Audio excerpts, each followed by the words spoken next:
बिस्मिल्लाहिर्रहमानिर्रहीम। अस्सलाम वालेकुम नाज़रीन, मैं अहमद फ़वाद हूँ और आप मेरा यूट्यूब चैनल देख रहे हैं। अहम ख़बरों, तज़्ज़िये और तबसरे के साथ आज की व्लॉग में आपकी खिदमत में हाजिर हुआ हूँ। सबसे पहले तो नाज़रीन आज की सबसे बड़ी खबर और ब्रेकिंग न्यूज़ आपके साथ में शेयर करूँगा, और वो ब्रेकिंग न्यूज़ ये है कि अटक जेल में रहते हुए भी इमरान खान साहब को बड़ी जीत हासिल हुई है और इमरान खान साहब ने GB अस्तौर का जो इलेक्शन है वो एक बड़े भारी मार्जिन से जीता है। कुछ तफसीलात इस हवाले से आपके साथ मैं शेयर करूंगा। सबसे बड़ी गिरफ्तारी आसिफ जरदारी के साथ अचानक ये कैसे हो गया,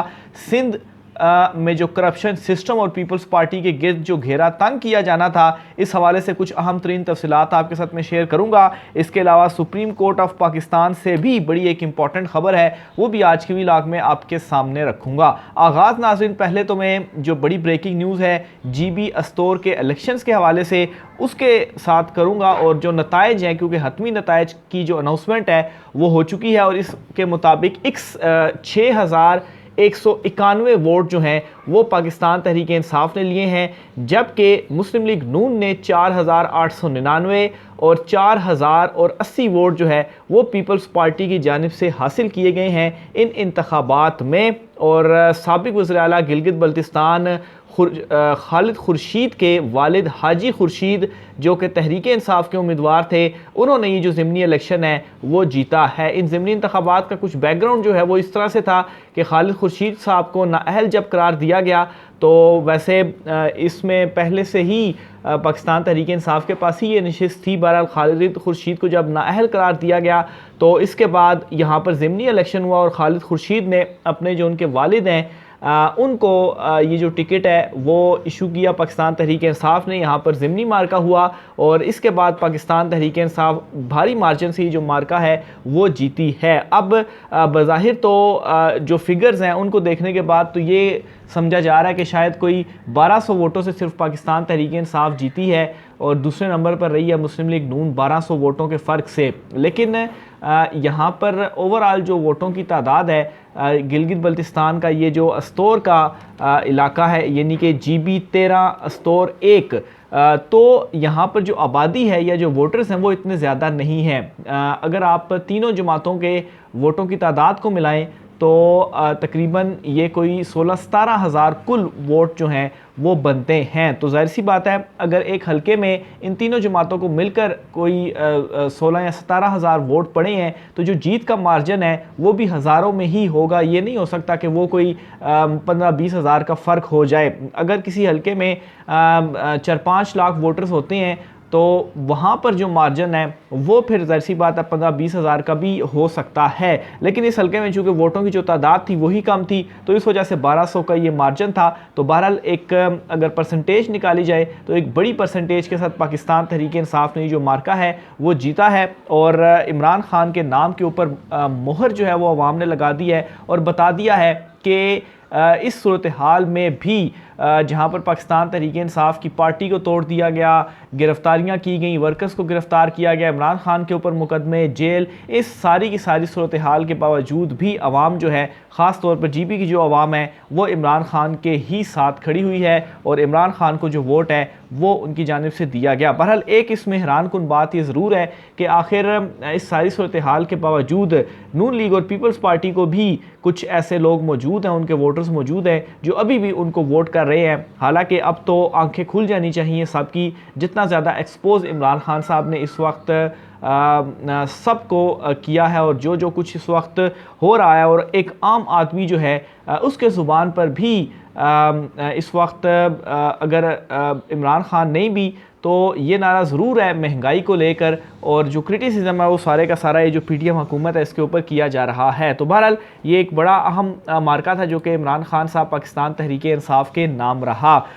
सबसे बड़ी गिरफ्तारी की खबर क्या है, इस पर भी कुछ तफसीलात आपके साथ में शेयर करता हूँ। उस्मान डार साहब हैं, कल रात गए,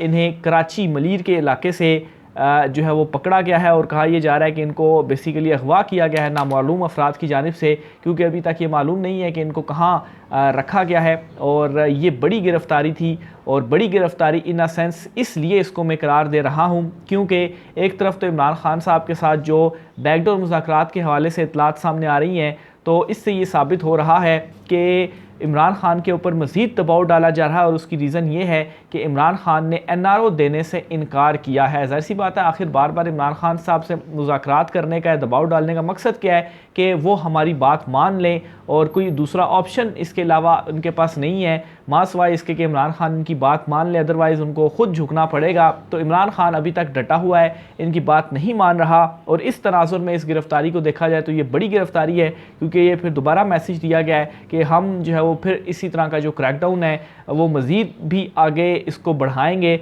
और उस्मान डार साहब जो हैं ऑलरेडी जो इनकी फैमिली के साथ हुआ, जो इनकी वालदा और 9 मई के बाद जो है वो जो कुछ वैसे दीगर के साथ भी बहुत कुछ हुआ, लेकिन स्पेशली उस्मान डार के हवाले से जो खबरें आई, जो इनकी वालदा को कहा गया, इनके घर में जो छापे मारे गए, इनका कारोबार वगैरह जो बंद किया गया और आखिरकार उस्मान डार को आज गिरफ़्तार भी कर लिया गया है। और इनकी गिरफ़्तारी के बाद ये एक मैसेज भी दे दिया गया है कि फिर ये जो सिलसिला है वो जारी रहेगा। लेकिन दूसरी तरफ इमरान खान साहब ये कह रहे हैं कि NRO में किसी सूरत नहीं दूंगा, ये वो अवाम के साथ वादा करके आए हैं। खबर ये है कि पाकिस्तान तहरीक इंसाफ ने उस्मान डार की गिरफ्तारी के खिलाफ थाने में दरख्वास्त दे दी है। अच्छा, PTI ने अपनी दरख्वास्त में इल्ज़ाम आयद किया है कि उस्मान डार को नामालूम अफराद ने अगवा किया है। उस्मान डार की वालदा ने अपनी एक वीडियो बयान में ये कहा है कि इनके बेटे को अगवा कर लिया गया और जिन्होंने अगवा किया है वो कहते हैं हमें नहीं पता। उन्होंने कहा कि चाहती हूँ कि बेटे को सरेआम अदालत में आने की इजाज़त दी जाए ताकि वो अपने ऊपर लगे तमाम इल्ज़ामात का दिफा कर सकें। उन्होंने कहा कि इनकी उम्र को मद्देनज़र रखते हुए इनकी अपील को सुना जाए। इसी तरह से पाकिस्तान तहरीक इंसाफ के जो रहनुमा फ़रूक हबीब, उन्होंने ये कहा है कि डार फैमिली के मुताबिक अब से कुछ देर कबल उस्मान डार को कराची से उठा लिया गया है क्योंकि वो इमरान खान का साथ छोड़ने के लिए तैयार नहीं है। उस्मान डार के ख़ानदान को भी इन तक रसाई नहीं दी जा रही। इससे पहले इंतकामी कार्रवाई की बुनियाद पर उस्मान डार की वालदा के साथ पुलिस बदतमीज़ी कर चुकी है, जबकि इनके घर और फैक्ट्री को भी सील किया गया था। तो ये नाज़रीन एक बड़ी गिरफ्तारी है और इसके ऊपर जो रिएक्शन है वो भी सामने आ चुका है। तो बहरहाल उस्मान डार को इस वक्त गिरफ़्तार कर लिया गया है। दूसरी तरफ नाज़रीन परवेज़ लाई साहब की जो अहलिया हैं, उन्होंने परवेज़ लाई की अहलिया जो है उन्होंने परवेज़ लाई की गिरफ़्तारी के ख़िलाफ़ सुप्रीम कोर्ट ऑफ पाकिस्तान से रुजू कर लिया है और बड़ी अहम दरख्वास्त उन्होंने दायर की है और गिरफ़्तारी के ख़िलाफ़ दायर की है। और ज़ाहिर सी बात है, इस्तदा है कि मज़ीद इन्हें मुकदमों में गिरफ़्तार करने से रोका जाए और जो है वो इन्हें रिहा किया जाए। दरख्वास्त के मुताबिक नाज़रीन ये जो अपील दायर की गई है परवेज़ लाई की अहलिया ने, उन्होंने ये कहा है कि अपने शोहर की रिहाई और आइंदा किसी भी मुकदमे में गिरफ़्तारी से रोकने की इस्तदा उनकी जानिब से की गई है। और दरख्वास्त में कहा गया है कि परवेज़ लाई को तमाम नामालूम मुकदमात में भी गिरफ़्तार ना करने के अहकामात दिए जाएँ। इस्तदा है कि शोहर को अदालत के सामने पेश करने के भी अहकामात दिए जाएँ। लाहौर हाई कोर्ट ने परवेज़ लाई की दरख्वास्त को गैर मौसर होने की बुनियाद पर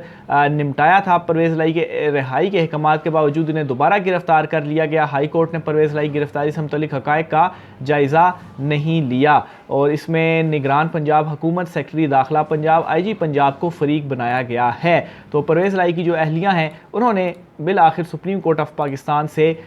ये जो रुजू है वो कर लिया और इम्पोर्टेंट दरख्वास्त एक सुप्रीम कोर्ट ऑफ पाकिस्तान में दायर कर दी है। आगे चलते हुए नाज़रीन, इस वक्त आसिफ जरदारी और बिलावल भुट्टो के दरमियान क्या चल रहा है, एक बड़ी खबर इस हवाले से भी आपके साथ मैं शेयर करूँगा क्योंकि कल से 2 बयानात गर्दिश कर रहे हैं। एक तो आसिफ जरदारी का वो बयान जिसमें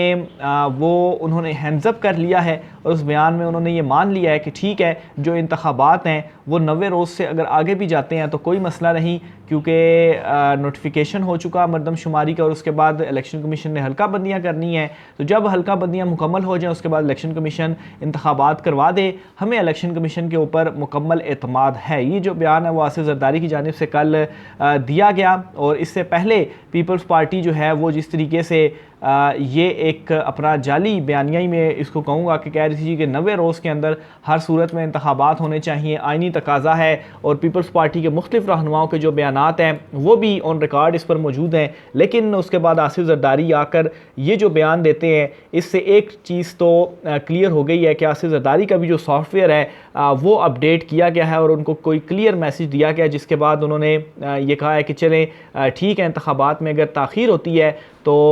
बेशक हो जाए और इलेक्शन कमीशन के ऊपर हमें मुकम्मल एतमाद है। अच्छा, ये आसिफ जरदारी ने बयान दिया और इस बयान के बाद बिलावल भुट्टो जो हैं वो एक बड़ा बयान देते हैं और उनसे आसिफ जरदारी के इस बयान के हवाले से एक सवाल पूछा जाता है। तो इस पर बिलावल भुट्टो कहते हैं कि सीसी मीटिंग में 90 रोज़ में इलेक्शन पर इतफाक़ किया था। घर के मामले पर आसिफ जरदारी के हुक्म का पाबंद हूँ। सियासी मामले में पार्टी, CEO और अवाम के हुक्म का पाबंद हूँ। तो ये एक बड़े इख्तलाफ की जो ख़बर है वो सामने आई, ख़ास तौर पर बिलावल भुट्टो की जानिब से जब ये बयान सामने दिया गया और काफ़ी इसके ऊपर बड़े बड़े तजिया निगारों ने और मुख्तलिफ ने तजिया किया कि बिलावल और जरदारी के दरमियान जो इख्तलाफात हैं वो शुरू हो चुकी हैं। एक तरफ जरदारी क्या कह रहे हैं और दूसरी तरफ बिलावल भुट्टो का जो बयान है वो क्या कह रहे हैं। साफ साफ उन्होंने कहा जी कि आसिफ जरदारी अगर कोई हुक्म करते हैं तो घर का हुक्म अलहदा है, सियासत अलहदा है, तो उनके हुक्म का मैं पाबंद नहीं हूँ।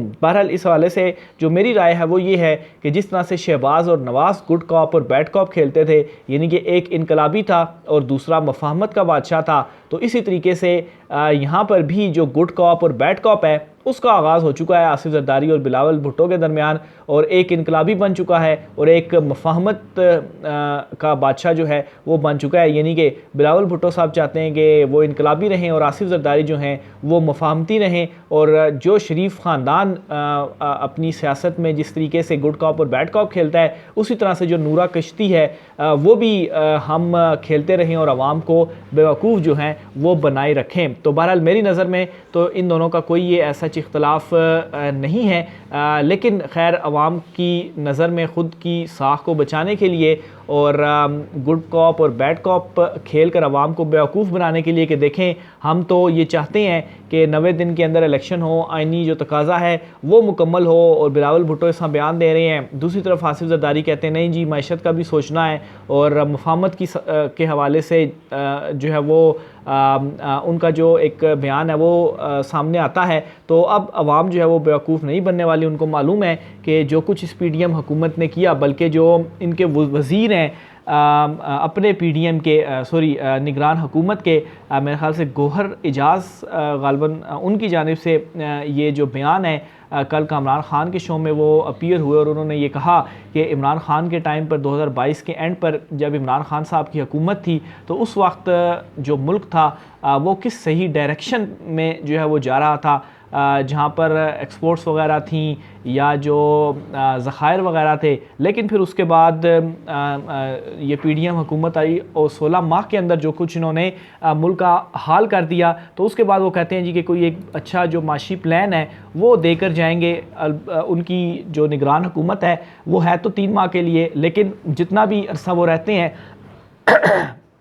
माफ़ कीजिएगा, लेकिन जितना भी अरसा वो रहते हैं उनकी कोशिश होगी कि इस तरह का जो माशी प्लान है वो दे दें ताकि वापसी वही जो हालात हैं जो इमरान ख़ान साहब ने सही डायरेक्शन में लेकर गए थे उस डायरेक्शन में वापस जाया जाए। बहरहाल ये उनका एक बयान सामने आया है। आखिर में एक अहम ख़बर सुप्रीम कोर्ट ऑफ पाकिस्तान से भी है और वो ख़बर ये है कि नैब तरमीम माफ़ कीजिएगा, गला जो है वो रेशे की वजह से काफ़ी ख़राब है तो इस वजह से थोड़ी सी डिस्टर्बेंस है, तो इसके ऊपर दोबारा से माजरत। तो बहरहाल नैब तरमीम केस का जो फ़ैसला है वो महफूज तो कर लिया है चीफ़ जस्टिस उमर अता बंदयाल की जानिब से, लेकिन फ़ैसला महफूज करने के बाद एक जो है वो ख़बर सामने आती है कि हुकूमती वकील जो हैं उन्होंने इस केस में अपना जवाब जमा करवाया है, और जवाब इस तरह से जमा करवाया है कि चीफ़ जस्टिस उमर अता बंदयाल साहब ने इस केस का फ़ैसला महफूज करने के बाद एक सवाल भेजा हुकूमती वकील को या फ़रीक़ैन को और उनसे उस सवाल का जवाब मांगा, और उसके बाद ये जो जवाब है वो हुकूमत की जानिब से दिया गया। तो बहरहाल सवाल जो पूछा गया और फिर उसके बाद वो ये था कि एहतसाब अदालत का दायरा इख्तियार महदूद होने से रेफरेंस किस अदालत को मुंतकिल होना चाहिए या होंगे। तो ये सवाल पूछा जिस पर जवाब दिया गया कि पाकिस्तान में पार्लियामेंट का रुकन होना जो है वो जुर्म नहीं है। अदालती सवाल का जवाब जुर्म की नोयत पर मुनहसर है। अगर इल्ज़ाम की नोयत देखकर अरकान पार्लियामेंट के केसेस किसी और फोरम को भेजे जा सकते हैं। इंक्वायरी या इन्वेस्टिगेशन की सतह पर चेयरमैन नैब खुद मुतलका फोरम को केस रेफ़र कर सकते हैं। दायर हो चुके रेफरेंस को अदालत नैब की मुआवनत से मुतलका फोरम पर भेज सकता है। इसके अलावा मनी लॉन्ड्रिंग केसेस, इंसदाद दहशत गर्दी इंसदादे मनी लॉन्ड्रिंग एक्ट में बताए गए इदारों को मुंतकिल होंगे। दायरा इख्तियार से खारिज केसेस इंसदादे करप्शन के सूबाई इदारों को भेजे जा सकते हैं। इसके अलावा सुप्रीम कोर्ट ने नैब तरमीम केस का फैसला महफूज कर रखा है। तो बहरहाल ये एक छोटी सी खबर थी, बनकर ये भी आपके साथ शेयर करता चलूँ। राय का इज़हार कीजिएगा, मुझे इजाज़त दीजिए। अल्लाह हाफ़िज़।